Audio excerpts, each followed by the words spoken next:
I had a great dinner at a local Red Lobster the other night. The crab cakes were excellent, the staff and service friendly and terrific. But alas, it was my last meal at the Red Lobster. The Red Lobster, which I thought was in the business of selling seafood dinners and lunches, is in another business altogether: left-wing politics. The company, owned by an outfit in San Francisco called Golden Gate Capital, is run by a slew of Hillary Clinton supporters who have decided to follow a prompting from an ex-Clinton staffer and make censorship their main product, joining the anti-free press jihad that has made it their business to silence conservatives in the media. The latest example is the targeting of Fox's Tucker Carlson, with the Red Lobster officiously and piously announcing the following: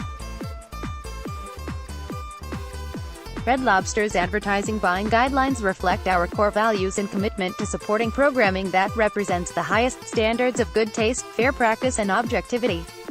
Unmentioned in the announcement from Red Lobster was this, per a report in the Washington Times.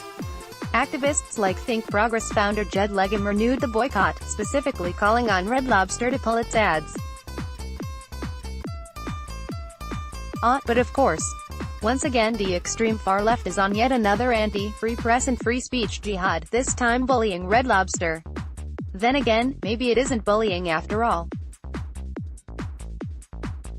In plunging into politics by joining the side of the left-wing thugs, a closer look at those running Red Lobster reveals that there is, in fact, a built-in leftward bias at the very top of the company that owns Red Lobster, Golden Gate Capital. Take Golden Gate Managing Director David Dominic. Dominic is described here at Bloomberg as the president, managing director, chief investment officer, and co-founder of Golden Gate. Unmentioned in the news from Red Lobster is that Mr. Dominic was a champion donor to, wait for it, Hillary Clinton. Yes, between his contributions to the Hillary Victory Fund, the Democratic National Committee, Hillary for America, and the Hillary Action Fund, Dominic contributed a whopping $272,600 in just 1 month, September of 2016, according to FEC records.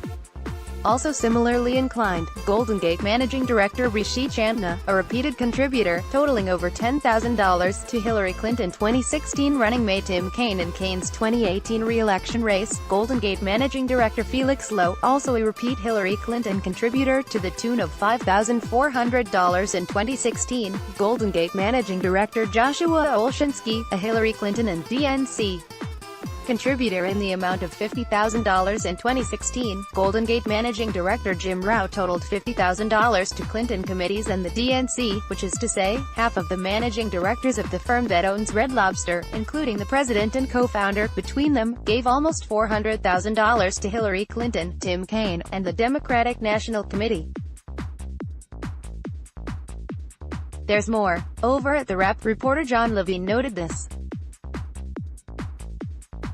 Liberal activist Jed Legum and others flagged Carlson's comments about women to Red Lobster president Sally Seta and tagged the Women's Food Service Forum, of which she is a board member.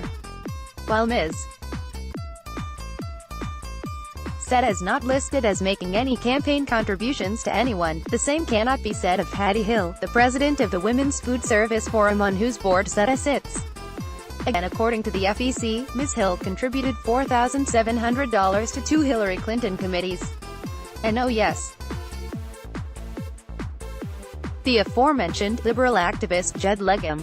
The New York Times said this in an article in 2015 on the subject of candidate Clinton vetting herself in preparation for the 2016 campaign. She is also close to hiring a research director for her likely campaign, a role that in the 2008 race was filled by Jed Legum, currently the editor-in-chief for the liberal news site Think Progress. Legum has now departed from Think Progress, and Fox News issued this statement. We cannot and will not allow voices like Tucker Carlson to be censored by agenda-driven intimidation efforts from the likes of Movion.org, Media Matters and Sleeping Giants. Attempts were made last month to bully and terrorize Tucker and his family at their home. He is now once again being threatened via Twitter by far-left activist groups with deeply political motives. While we do not advocate boycotts, these same groups never target other broadcasters and operate under a grossly hypocritical double standard given their intolerance to all opposing points of view. So, this is how the anti-free press and anti-free speech censorship game has been run on Tucker Carlson. Golden Gate Capital, which owns the Red Lobster chain, is run by Hillary Clinton and Democratic Party financial poobahs. Judd Legum is a former Hillary Clinton staffer. Legum, and doubtless the rest of the Golden Gate gang, but of course, detest Fox News and, in this instance, the popular Tucker Carlson in particular. So ex-Clinton staffer Legum targets the Golden Gate-owned Red Lobster, whose owners are Clinton contributors. Specifically, they target Red Lobster president, Sally Seta, specifically citing Seta's role as a member of the board of directors of the Women's Food Service Forum, WFF. They target the WFF. And the president of the WFF, Patty Hill, is, as is true of those Golden Gate Capital managing directors, a contributor to Hillary Clinton.